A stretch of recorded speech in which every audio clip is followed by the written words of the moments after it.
నమస్తే, welcome to our channel. నేను సౌజన్య. ఏపీలో పోలింగ్ అయితే ముగిసిపోయింది. రిజల్ట్స్ కోసం అందరూ వెయిటింగ్. సో ఈ టైంలో జగన్మోహన్ రెడ్డి ఏమంటున్నారంటే లాస్ట్ టైం వచ్చిన సీట్ల కంటే ఇంకా ఎక్కువ వచ్చేటువంటి అవకాశం ఉంది, ఎక్కువ వస్తాయి కూడా అని అంటున్నారు. సో దానికి అనుగుణంగానే బొత్స సత్యనారాయణ కూడా నెక్స్ట్ గవర్నమెంట్ ఫామ్ చేసేది మేమే, రుషికొండ నుంచి పరిపాలన సాగిస్తాము, కొనసాగిస్తాము, స్టార్ట్ చేస్తాము, ఇలాంటి వ్యాఖ్యలు చేస్తూ ఉన్నారు. వీటిని ఏ విధంగా అర్థం చేసుకోవాలి, ఎందుకు ఇలాంటి వ్యాఖ్యలు చేస్తూ ఉన్నారు? మరి ఈ అంశానికి సంబంధించి మనతో మాట్లాడడానికి, వారి విశ్లేషణని మనతో పంచుకోవడానికి ఈరోజు మనతో పాటు ఉన్నారు senior journalist, senior political analyst CS Rao garu ఉన్నారు. వారితో మాట్లాడదాం. నమస్తే అండి. నమస్తే.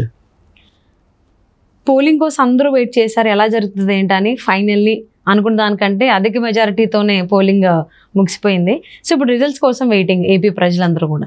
కానీ ఇక్కడేమో వైసీపీ నాయకులు, ముఖ్యంగా అధ్యక్షులు జగన్ ఏమో నెక్స్ట్ గవర్నమెంట్ ఫామ్ చేసేది మేమే, లాస్ట్ టైం వచ్చిన సీట్ల కంటే ఇంకెక్కువ వస్తాయి, 151 వచ్చాయి లాస్ట్ టైం, ఇంకెక్కువ వస్తాయి, 22 పార్లమెంట్ కంటే ఇంకెక్కువ వస్తాయి అని అంటున్నారు.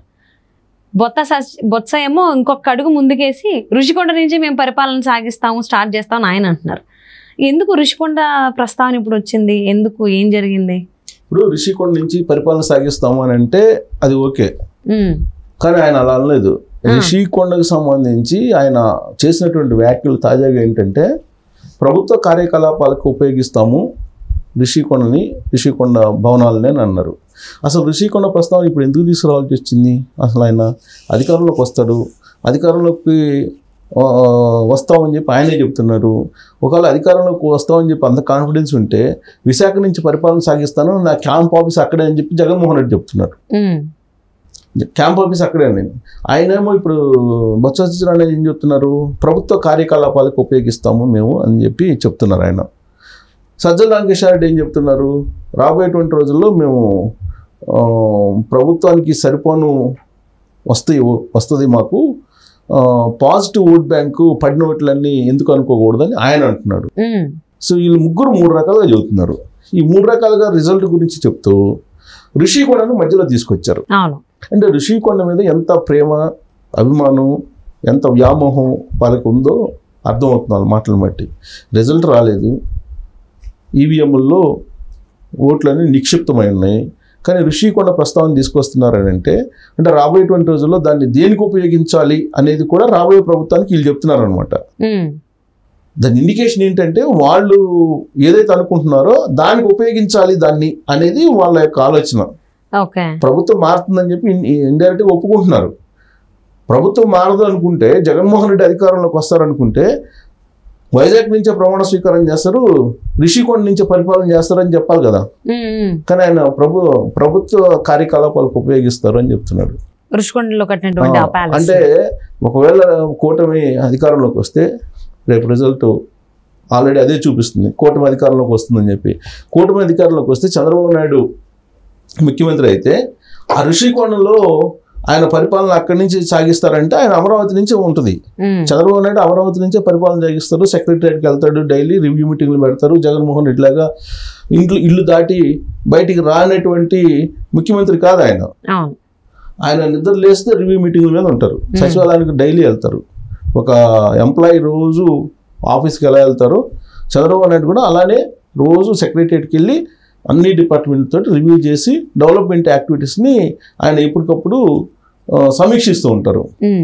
జగన్మోహన్ రెడ్డి గత 2019 నుంచి ఇప్పటి వరకు కూడా ఆయన సచివాలయానికి వెళ్ళలేదు కదా, 1-2 సందర్భాల్లో తప్ప సచివాలయానికి వెళ్ళిన దాఖలాలు లేవు. మొత్తం ఇంటి దగ్గర నుంచే నడిపారు కదా. ఇక్కడ వాళ్ళ గురువు కేసీఆర్ ఏ విధంగా నడిపారో అక్కడ జగన్మోహన్ రెడ్డి కూడా అలానే నడిపాడు. అన్ని తాడేపల్లి దాని నుంచి నడిపారు.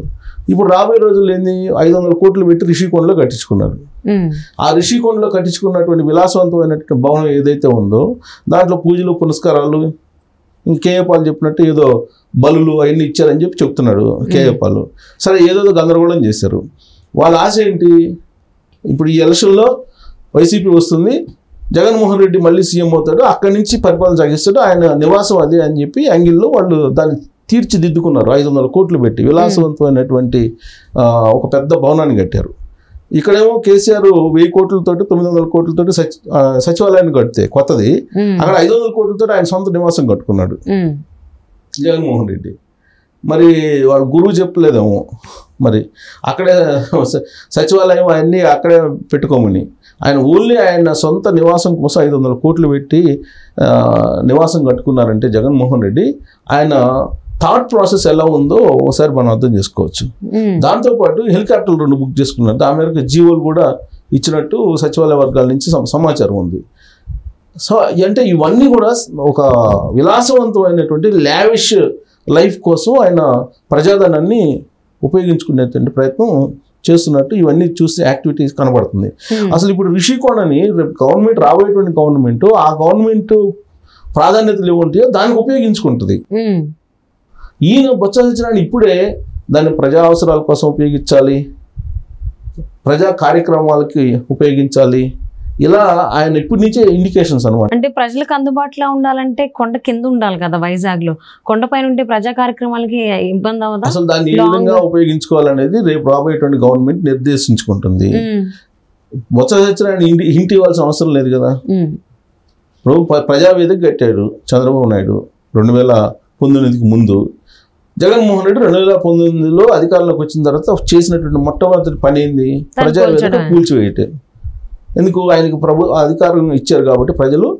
ఆయన ఆ రోజునే చెప్పాడు, మరుసటి రోజునే చెప్పాడు, ప్రమాణ స్వీకారం చేసిన మరుసటి రోజునే చెప్పేశాడు, నా పాలన ఇలా ఉండబోతుందని ఇండికేషన్ ఇచ్చేశాడు జగన్మోహన్ రెడ్డి ప్రజావేదిక కూల్చివేయడం ద్వారా. ఈ 5 సంవత్సరాలు అలానే చేసుకుంటూ వచ్చారు. ఫలితం చూడబోతున్నాం రేపు జూన్ 4వ తారీఖున. జూన్ 4వ తారీఖున ఆయన కూల్ చేసినా, విధ్వంసం చేసినా మాకు జగనే కావాలా అని ప్రజలు అనుకుంటారా, లేదు జగన్ వద్దు అనుకుంటారనేది తేలిపోతుంది రేపు జూన్ 4వ తారీఖున. ఈలోపే వీళ్ళు అసలు గెలిచే పరిస్థితి ఉందా లేదా అనేటువంటి సందిగ్ధంలో ఉంటూ కూడా రిషికొండ మీద కన్నేశారంటే దాని మీద ఎంత వ్యామోహం ఉందో చూడండి. ఇప్పుడు రాబోయే రోజుల్లో చంద్రబాబు నాయుడు దాన్ని ఎందుకు ఉపయోగిస్తారు అనేది ఆయన ఇష్టం, ఆయన క్యాబినెట్ ఇష్టం, ఆయన ప్రభుత్వం ఇష్టం. ఒకవేళ వాళ్ళు వస్తే, ఇప్పుడు వీళ్ళు వస్తే కదా, వీళ్ళు వస్తే అందరికీ తెలిసిందే. ఆయన చెప్పారు కదా, రిషికొండ నేను క్యాంప్ ఆఫీస్ కోసం కట్టుకున్నానని చెప్పారు కదా, ఆల్రెడీ చెప్పేశారు, ప్రత్యేకంగా చెప్పాల్సిన అవసరం లే. ఆల్రెడీ జగన్మోహన్ రెడ్డి ఇంతకుముందు చెప్పాడు, రిషికొండ నేను అక్కడే ప్రమాణ స్వీకారం అక్కడి నుంచి పరిపాలన చేస్తాను, అక్కడే ప్రమాణ స్వీకారం చేస్తానని చెప్పాడు. సో అంటే రిషికొండని ఎలా అంటే పొరపాటున చంద్రబాబు నాయుడు ఏమన్నా పరిపాలన కింద అక్కడ ఏమన్నా చేస్తారా అంటే, అమరావతి కాకుండా అక్కడికి వచ్చినప్పుడు విడిది భవనం కింద చేసుకుంటారా, ఇంత మనం ఇష్టపడి కట్టుకున్నాం కదా, ఇష్టపడి కట్టుకొని ఆయన రేపు అక్కడ దిగి ఎంజాయ్ చేస్తారేమో, ఇలాంటి ఆలోచనలు ఏమైనా ఉన్నాయేమో. అంటే వీళ్ళు కట్టుకుంటే నెక్స్ట్ వచ్చే ప్రభుత్వం అనిపిస్తుందేమో అనేటువంటి ఒక జలసియా లేకపోతే ఏ ఆలోచనతో బొత్స సత్యనారాయణ మాట్లాడారో నాకైతే అర్థం కావట్లా.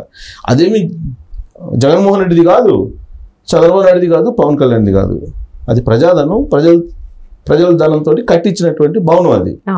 రేపు ప్రభుత్వం ఏ అవసరాలకు వాడుకుంటుందో ఆ అవసరాలకు వాడుకోవడం అనేది రాబోయేటువంటి ప్రభుత్వం ఇష్టం. బొత్స సత్యనారాయణ చెప్పాడనో, జగన్మోహన్ రెడ్డి చెప్పాడనో, లేకపోతే ఇంకొకరు చెప్పారనో దాన్ని వాళ్ళు చెప్పినట్టు విని దాన్ని ఉపయోగించరు. కానీ రిషికొండను అంత ఖర్చు పెట్టి కట్టారు కాబట్టి దాన్ని ఖచ్చితంగా ఆ విలువ తగ్గినట్టే చంద్రబాబు నాయుడు ముఖ్యమంత్రి అయితే దాన్ని ఉపయోగిస్తారు డెఫినెట్గా. ఎందుకంటే మిలీనియం భవనం అక్కడ ఉంది, అప్పుడు సాఫ్ట్వేర్కి ఇచ్చారు, అవన్నీ ఖాళీ చేయించారు, ఇల్లు ఖాళీ చేయించి దాన్ని అంతా గందరగోళం చేశారు జగన్మోహన్ రెడ్డి వాళ్ళు. కానీ చంద్రబాబు నాయుడు అయితే అలా చేయరని నేనైతే అనుకుంటున్నా. రిషికొండని 500 కోట్ల రూపాయలు పైగా ఖర్చు పెట్టి కట్టించారు కాబట్టి అంతకన్నా ఉన్నతమైనటువంటి విధంగానే అక్కడికి కంపెనీలు తీసుకురావడమో, లేదంటే అక్కడ సాఫ్ట్వేర్లు పెట్టడమో, లేదంటే ప్రభుత్వానికి సంబంధించినటువంటి భవనాలకు ఇవ్వటమో ఏదో ఒకటి చేస్తారు. అంతే తప్ప దాన్ని సొంత ప్రయోజనాలకి, దాన్ని విలాసవంతంగా తను పోయినప్పుడు ఉండడానికి అయితే ఉపయోగించుకోవాలని నేను అనుకుంటున్నాను. సో మరి చూద్దామండి ఏం చేస్తారు రాబోయేటువంటి ప్రభుత్వం ఏంటి అని. ఋషికొండను అయితే ప్రజా కార్యక్రమాలకి ఉపయోగిస్తాం. ఎండింగ్ ఏంటంటే ఆల్రెడీ సింగపూర్ వాళ్ళు ఆల్రెడీ అప్రోచ్ అయ్యారు చంద్రబాబు నాయుడిని. అప్రోచ్ అయ్యి అమరావతి అంతకుముందు సింగపూర్ కన్సార్టియం తోటి ఒప్పందాలు కూర్చుకున్నారు కదా, సింగపూర్ మోడల్లోనే మొత్తం రాష్ట్రాన్ని తీర్చిదిద్దేటువంటి ప్రయత్నం ఆయన చేయబోతున్నారు. అమరావతిని మళ్ళీ రీకన్స్ట్రక్షన్ చేయడానికి ఆల్రెడీ సింగపూర్కు సంబంధించినటువంటి ప్రెసిడెంట్ ఎవరు ఆల్రెడీ వచ్చారు. రిజల్ట్ ఇలా ఉండబోతుందని ఎక్స్పెక్ట్ చేస్తున్నారు వాళ్ళు. అంటే ఆల్రెడీ చంద్రబాబు గారు ఆల్రెడీ కలిశారు కాబట్టి ఆయన డెవలప్మెంట్ కోసం ఆలోచిస్తుంటారు. కాబట్టి వాళ్ళు ఆల్రెడీ సింగపూర్ సంబంధించినటువంటి కంపెనీలు, ఆల్రెడీ ప్రభుత్వంలో ఉన్న ప్రతినిధులు చంద్రబాబు నాయుడు అప్రోచ్ అవుతున్నారు. సో అమరావతిని ఇంత ముందులాగానే సింగపూర్ కన్సార్టియంతో ఏ విధంగా అయితే డిజైన్స్ అవన్నీ ఉన్నాయో దాన్ని యాజ్ ఇట్ ఈజ్ గా మళ్ళా చంద్రబాబు నాయుడు కడతారు. ఋషికొండను కూడా దాని స్థాయిలోనే ఉపయోగించుకుంటారు. ఋషికొండని ఏ ప్రభుత్వం ఏ విధంగా ఎలా వాడుతుందో రాబోయే కొన్ని రోజుల్లో